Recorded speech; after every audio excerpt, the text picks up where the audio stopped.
Rodelizo Bigan na band. Sa probinsya, syempre, halata naman na probinsyano ako kasi sa Cagayan din ako talaga lumaki. Ang mga magulang ko di naman nakatapos ng pag-aaral kasi high school lang yung tatay ko, tapos nanay ko is elementary graduate lang. Sinasabi ng magulang ko nung pinapaaral kami, kasi medyo malaki na yung family namin kasi ako yung panganay, tapos 6 pa kami. So, I'm the eldest in the family.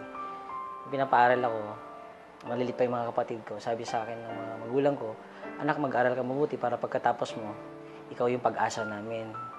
So, syempre, college pa lang ako, nakatatak na sa akin na kailangan ako yung pag-asa nila. So, parang hindi pa ako nakakatapos ng pag-aaral, may responsibility na ako. So, kahit mahirap ang buhay namin noon, kinaya namin. Part-time ako kung saan-saan. Naranasan ko nga naging, nakikigapas sa bukid. Tapos, pag walang pasok, meron kaming tricycle naman na medyo luma-luma na. Pag ako naman nandun, kailangan kong ibiyahe yun para may allowance ako. Kulang ko, nagsipag din ako para makatapos na pag-aaral. Yun nga lang ang problema. Siyempre, mga magulang ko, kung ano yung meron sa amin na resources, yun yung kailangan alagaan namin. Yung lolo ko, magsasaka. Tatay ko, magsasaka. Siguro ako, magsasaka rin. Talaga is, matutunan ko yung mga ganun.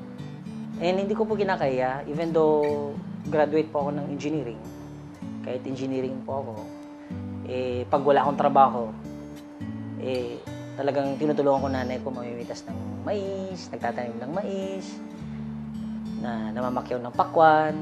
Talagang naranasan ko nagbenta ng mga pakwan, ng mais. And mahirap talaga. Nilalagyan ng mais. Ang ginagawa ko, nilalagyan ko ng mga panggato.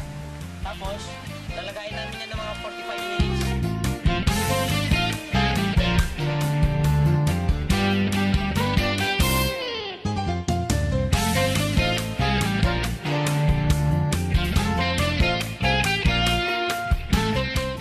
Ito yung sinasakyan ko dati.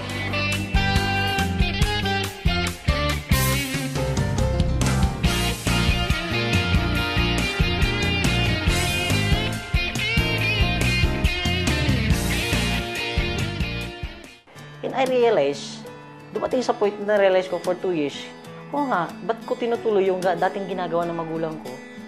For the past 2 decades, 20 years na nilang ginagawa yon, walang nangyayari sa buhay nila. Tapos tutuloy ko, sabi ko hindi, wala lang pag-asa pag ganito. Alam ko yung lolo ko kasi may pinamanang kalabaw sa tatay ko.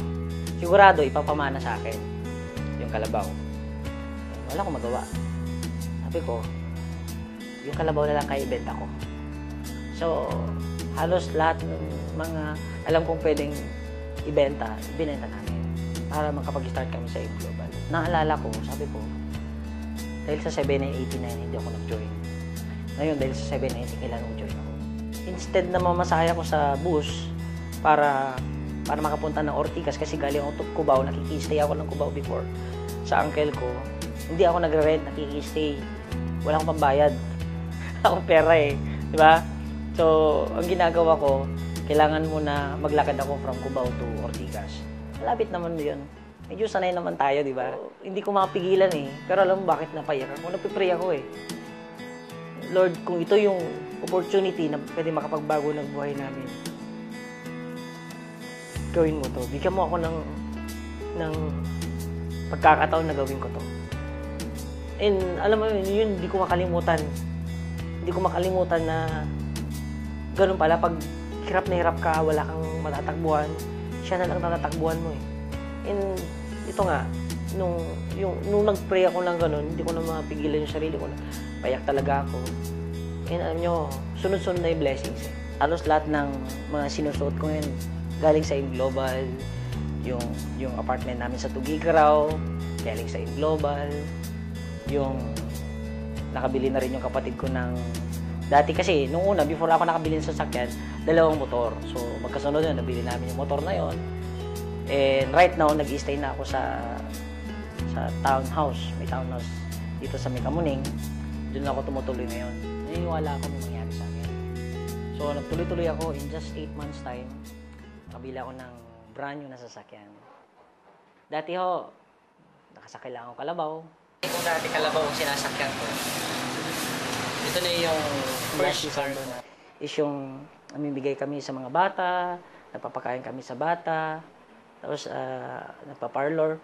Yun po yung ginagawa ko nung bata ko na pupunta ako sa mga mayayaman para lang makatikim ng mga masasarap na pagkain tuwing Pasko. Simple lang naman ang nagmamotivate sa akin eh.